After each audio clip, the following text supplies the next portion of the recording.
Welcome to my channel. At Benny's Diner in Ashford, Colorado, I was just another quiet waitress, until one Sunday morning when a single tattoo slipped from under my sleeve. What Harold Cline saw wasn't decoration. It was the mark of the 13th Phoenix Recon, the same unit his nephew never came home from. For 12 years, the world thought I was dead. But secrets don't stay buried forever, and the past has a way of finding you, even in a small-town diner. People whisper when they think you can't hear them. All those tattoos. Wonder what kind of trouble she's been in, I heard one say, just as I passed by their booth. I didn't react, just kept walking, coffee pot in hand, topping off cups without a word. That's what I do, stay quiet, stay invisible. That's the whole point. I've been working at Benny's Diner in the outskirts of Ashford, Colorado, for just over 3 years now. Came in on a crisp October morning with nothing but a single duffel bag and a month's rent in cash. Benny didn't ask many questions. Gave me a room above the kitchen and a uniform with sleeves long enough to hide the stories inked on my skin. Most people don't notice me. That's by design. I speak only when I have to, take every shift offered, and avoid the gossip that rolls like fog around the coffee counter. But old habits die hard. I can't stop scanning. Every time I walk the floor, I'm counting exits, noting who's sitting where, clocking body language, and gauging threats. Not paranoia, training. I've seen what happens when you don't. The regulars at the diner are mostly veterans. Army, Marines, a few from the Air Force. They come here because the coffee's strong, the eggs are cheap, and no one looks twice if you fall silent in the middle of a sentence. They know the look, the weight we all carry. The quiet leader among them is Harold Cline. 75, grizzled, slow-moving but sharp-eyed. He was never in direct combat, worked logistics at the Pentagon during the early years of the Afghanistan War. But his nephew Mason? Mason was the real deal. Special Recon. Died in Kinner Province 12 years ago. No remains. No closure. Harold doesn't talk about Mason much, but I know the ache in his eyes when he's staring into his coffee. It's familiar. I see it in the mirror every morning. Sometimes, when I catch him on one of those mornings, when his shoulders slump just a bit more than usual, I'll slide a slice of cherry pie in front of him on the house.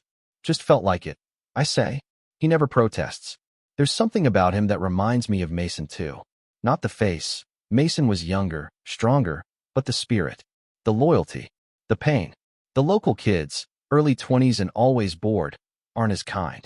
They make comments loud enough to be heard. Looks like she's inked for prison, not pancakes, one sneered last week. Bet she's running from something. Or someone, said another, just yesterday. I keep my head down. I've been called worse. The marks on my skin aren't for them. They're for the ones who didn't make it back. The ones who gave everything and were buried in silence. At night, after closing, I sit on my narrow bed above the diner with a worn military ID in my hand and a folded letter I can't bear to throw away. The ID says Sergeant Lana Kessler, 13th Phoenix Recon, declared MIA 12 years ago during Operation Silent Ridge. The letter says presumed dead. They buried me without a body. I let them, because I was the only one who made it out, and I couldn't face the world that had lost the rest. The tattoo on my left forearm, usually hidden beneath flannel, is a phoenix with one wing broken, wrapped around a combat rifle. It's more than unit insignia. It's a promise that I'll carry them with me, all 8 of them, even if no one else remembers. I didn't expect anyone in this dusty Colorado town to recognize it. But then Harold saw it, and everything changed. It happened on a Sunday. Mornings at Benny's are always the busiest then. Church crowds mixing with veterans. Coffee refilled like clockwork, pancakes flipped with muscle memory. I moved through the tables as I always do. Quick, quiet, sleeves rolled just enough to breathe, but still hiding everything that matters. Harold sat in his usual booth near the corner window. Today, he had company, 2 of his old friends, both Army, both loud in the way veterans sometimes are when trying to drown out ghosts. I knew them as Tom and Ray. Friendly enough, if a bit rowdy. I caught snippets as I passed. Harold, you keep staring at that waitress. She might think you're sweet on her, Tom teased. Please, Harold scoffed. She's just decent. Rare thing these days. She's odd though, Ray said. Doesn't talk much, but moves like she's waiting for something to explode. Harold gave a small nod. She sees things. before they happen. Reminds me of someone. I didn't flinch, just poured their coffee like I hadn't heard a word. Refills? I asked. Please, Han, Harold said, pushing his mug forward. I reached across to grab the pot, and that's when it happened. My sleeve caught on the sugar dispenser. Just a second, barely enough to matter, but enough to expose the ink on my left forearm. The broken-winged phoenix. Time stopped. Harold's hand froze halfway to his cup. His eyes locked onto my arm like he'd just seen a ghost. The color drained from his face. His breath caught. The mug slipped from his fingers and clattered into the saucer, spilling just a splash of coffee, but it might as well have been a grenade from the way he stared. He looked like he couldn't move, couldn't breathe. Tom leaned forward. Harold? You all right? But Harold didn't answer. His eyes were still on me. I tugged the sleeve down, quick, but it was too late. He'd seen it. And worse, he knew what it meant. I set the pot down with shaking hands and muttered, I'm sorry. I didn't mean. Wait, Harold said, his voice raw, like gravel over steel. Please, just wait. The diner quieted. Conversations dulled. Even the grill hiss seemed to fade. Something about the way Harold spoke. People knew this moment was different. Slowly, he reached for his wallet. From the back, tucked behind his license, he pulled out a photograph. Faded, creased, nearly torn at the corners.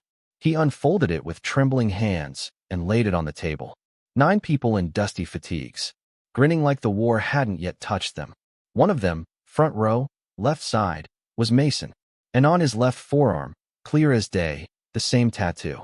Harold tapped the photo. This was my nephew, Mason Cline. He served with the 13th Phoenix Recon. They told us the unit was wiped out. No survivors. No bodies recovered. My throat tightened. I couldn't speak. My legs went weak, so I sat, uninvited, at the edge of their booth. I looked at the photo. At Mason's smile. He saved my life, I whispered. Twice.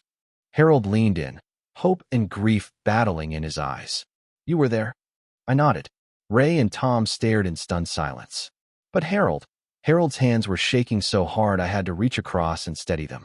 I was there, I said again. I'm the only one who made it out. A hush fell over the diner. I didn't need to look around to know that every ear was tuned to this table, that every eye was watching. I'm supposed to be dead, I said softly. Officially, I am. I hadn't spoken those words out loud in years. I'm supposed to be dead. And for a long time, I had been, at least to the world. But now here I was, sitting across from Mason Cline's uncle, in a diner where I'd hidden behind a name tag and apron for 3 years. Harold's hands were still trembling. He reached for his coffee again, but didn't lift it. Just stared at the photograph, then back at me. What happened? He asked, voice barely audible. How did you get out? I looked down, blinked back the burn in my eyes. Mason got me out. He gave up his chance so I could reach the evac point. We were surrounded, pinned for almost a week. No food, no comms. Just the 9 of us. I paused, clearing my throat. We were supposed to be in and out. Quiet recon. But someone sold the op details. They were waiting for us. Ray and Tom said nothing. I could see in their eyes that they knew. Not the details, but the weight of it. Harold set the photo down, his voice cracking. Did he suffer? No, I said, shaking my head. He was calm, like he always was. Cracked a joke as he handed me his last med kit. Told me I still owed him coffee if we made it out. My voice faltered. I think he knew he wouldn't. Harold wiped his face. I could see the tears. I didn't look away. I owed him that much. He talked about you. I said, softer now. All the time. Said you taught him how to fish. How to fix a busted tire on a truck. Said you were the first man who ever showed him what loyalty looked like. Harold gave a choked laugh. We used to fish every summer. He'd get impatient, kept scaring the trout away. But he'd sit still for hours if he thought it made me proud. He remembered, I said. Every bit of it. I reached into the small pocket on the inside of my apron, the one I never touched during my shifts, and pulled out something wrapped in cloth. A fishing lure. Old. Silver and red, chipped at the edges. He gave me this before I left him, I said, placing it gently on the table.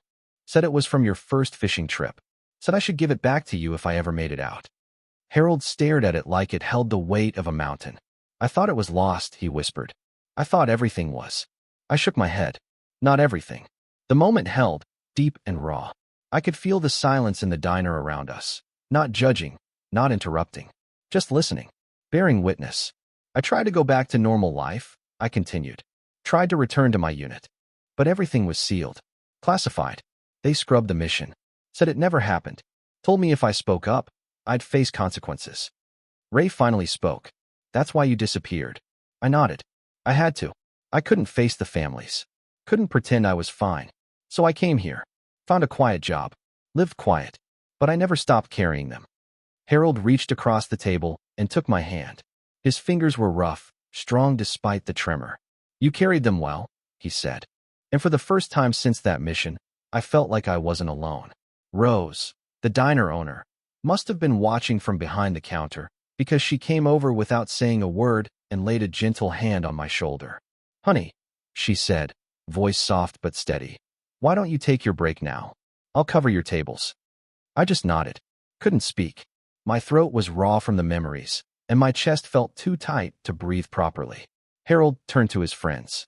Tom, Ray, would you mind giving us a minute? Of course, Tom said, rising to his feet at once. Ray followed, placing a firm hand on Harold's shoulder before stepping away. The booth felt too quiet without them, but Harold leaned forward again, both hands wrapped around the cup he hadn't touched. Tell me about them, he said. The rest of your unit. Tell me who they were. I drew a long breath and let it out slowly. There were 9 of us. Mason was our comms guy. The glue. Always steady. Always calm. Even when the rounds were flying. I paused, watching Harold's face as I spoke. Private Jenkins was barely 21. Kept photos of his newborn daughter in his vest. Talked about her every night. Sergeant Hong, I continued, was the one who made us laugh. Could imitate any officer. Even in the worst heat, he'd have us choking on laughter. Corporal Davis had a plan to be a history teacher. Said he'd teach the truth, not the sanitized version. I stopped there for a moment, my hands gripping the edge of the table. They all had plans. Lives waiting for them. Harold didn't interrupt. He just listened, really listened. The kind of listening that pulls the weight from someone else's chest and lets them breathe. I survived because Mason stayed behind, I finally said. He and 2 others held the line while I ran to the extraction point. He knew I'd be the only one fast enough to make it through the pass. Harold looked down at the lure in front of him. His thumb brushed over the faded paint. He always gave the best of himself to others, he murmured, even when he had nothing left. He did, I said, and I've spent 12 years trying to honor that. Every morning I get up, put on this apron, and try to live a quiet life. The kind of life he said he'd dreamt of coming home to. I didn't expect what happened next. Harold rose slowly from his seat. I moved to stand too, but he held out a hand, signaling me to stay seated. And then, with deliberate slowness, he brought his right hand to his brow in a formal salute. Thank you, he said, for bringing him home to me, for carrying his memory when the world chose to forget. Across the diner, veterans had been watching quietly. Tom and Ray, a retired Navy man at the window booth, a woman in an Air Force sweatshirt. One by one they stood, and they saluted. Not just for me, for Mason, for the other 7 who never came home, and for the one woman who had. Me. For the first time in 12 years, I felt like I'd been seen, not as a ghost or a waitress with secrets, but as a soldier who kept a promise. The next morning, something was different at Benny's. When I walked in just after sunrise, before the rush, before the first coffee pot even hissed, I noticed it right away. The back wall, usually bare except for the old license plate collage, had a new centerpiece. A wooden frame. Inside, a photo I hadn't seen in over a decade. 9 of us, standing on a dusty hill in the Cunner province. Mason in the center, grinning like the smartass he was. Me to the left of him, arm draped over Davis's shoulder. I didn't even know this picture had survived. Thought it had gone up in flames with the rest of our gear. Beneath the photo, a brass plaque read, "In honor of those who served, but were forgotten." I turned slowly to find Rose behind the counter, wiping a mug like she hadn't been watching me the whole time. "You were gone a while yesterday," she said. "Had to find someone who could open the frame shop early. Drove 2 towns over." I blinked fast, trying not to let it show. I don't know what to say." She nodded toward the photo. "Say it to them, not me." Then she handed me a new apron, clean white, stitched over the left breast, in careful thread work, the broken-winged phoenix.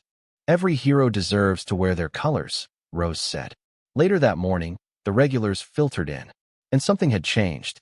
The young ones, the same boys who used to sneer about my tattoos, walked past my section without a word.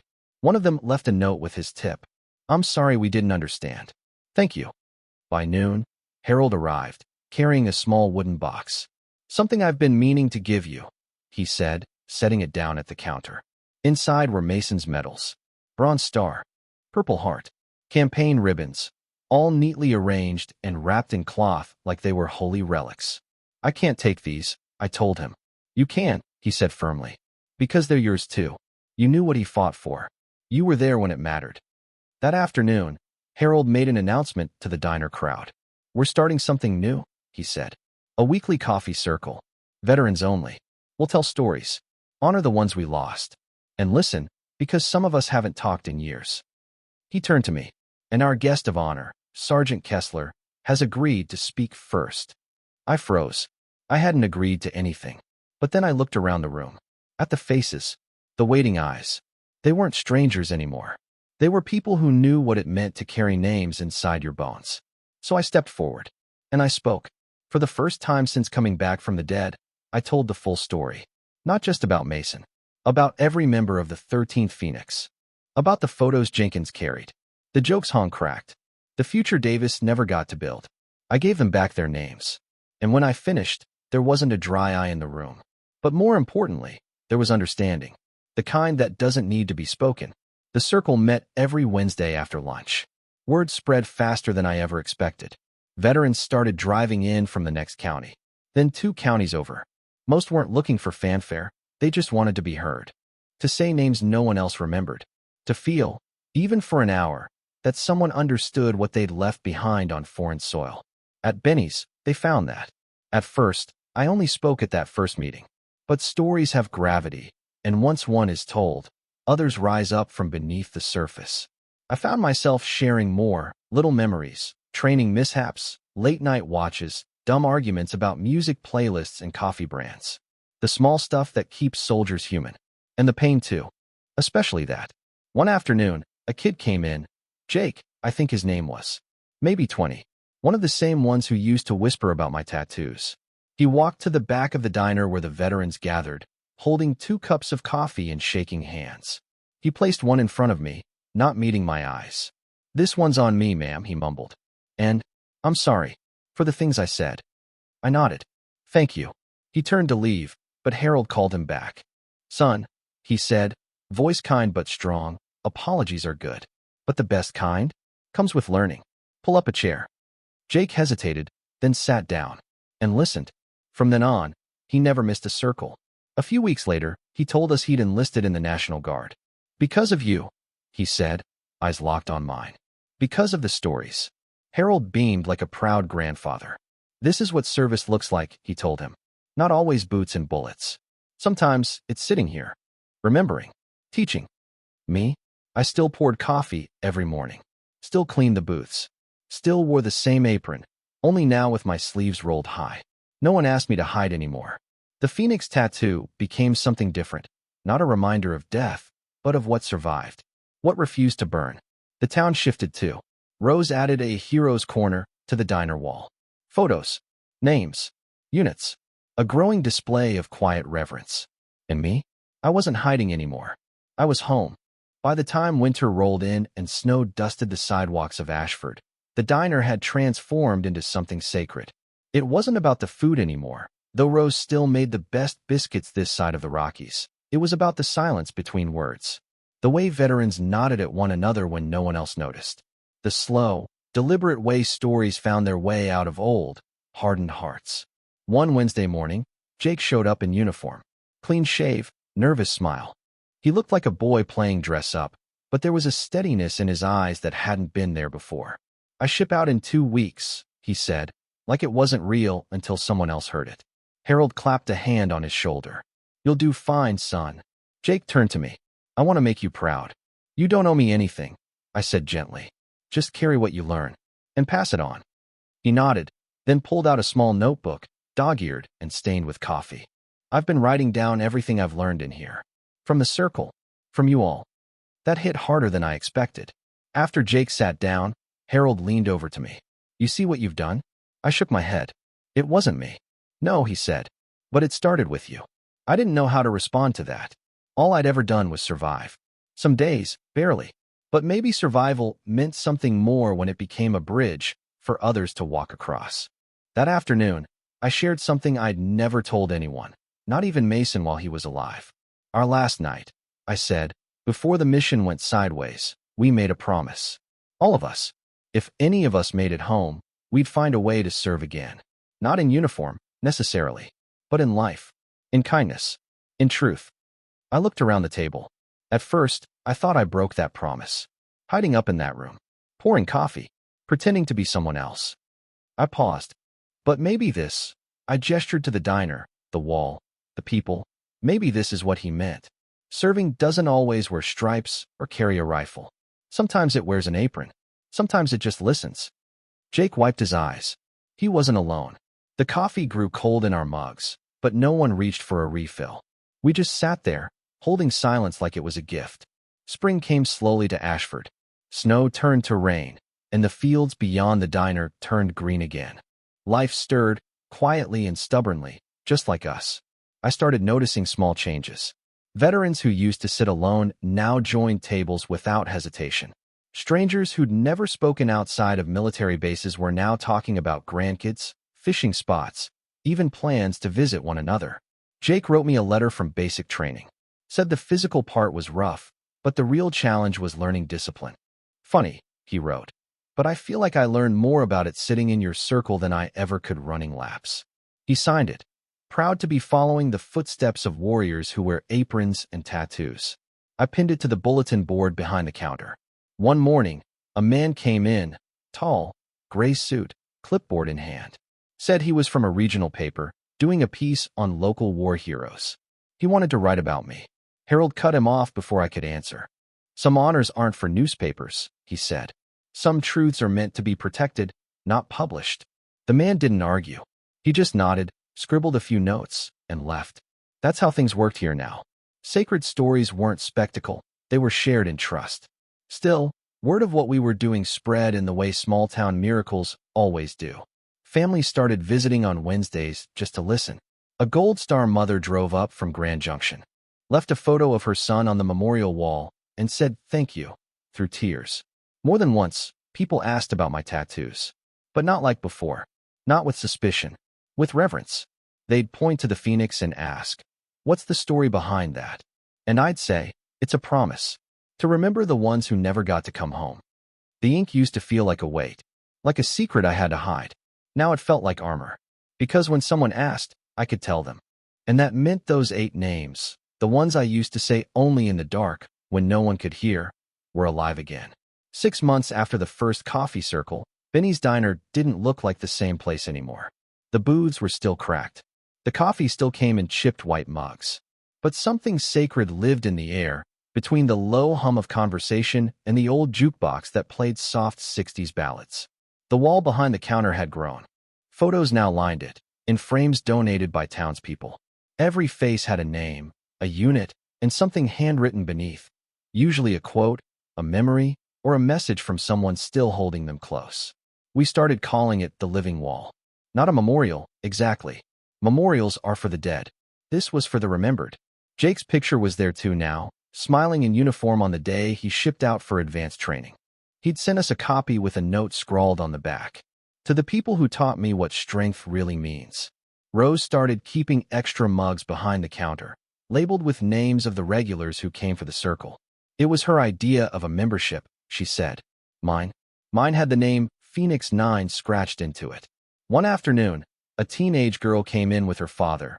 He was a Marine, quiet, hadn't smiled much since the war. She pointed at my tattoo as I refilled their coffee. Are you a superhero or something? She asked. Her dad started to correct her, embarrassed, but I just smiled. No, I said, but I knew a few. That night, I sat upstairs in my room, holding the old ID card again. The one that said MIA. That declared me a ghost. I looked in the mirror and rolled up my sleeve. The Phoenix stared back, worn but bold. I whispered each name, one by one. Jenkins, Holm, Davis, Mason, and the others, too. Each syllable like a drumbeat in my chest. I used to say them to remember. Now I said them to keep them alive, because they didn't just die in a place halfway across the world. They lived here now, in a diner where their stories were sacred.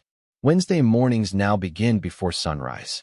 I get to the diner early, not because I have to, but because I want to. I open the blinds, prep the coffee, wipe the counter. I light the small candle beneath the wall of photographs. It's quiet, almost reverent. The kind of silence that makes you believe in something bigger. They start coming in around 8. Veterans, friends, families. Some come with stories. Others just come to sit, to listen, to belong. Jake came home last month. First thing he did was walk through the diner doors and salute the wall. Then me. You were right, he said. Real strength isn't loud.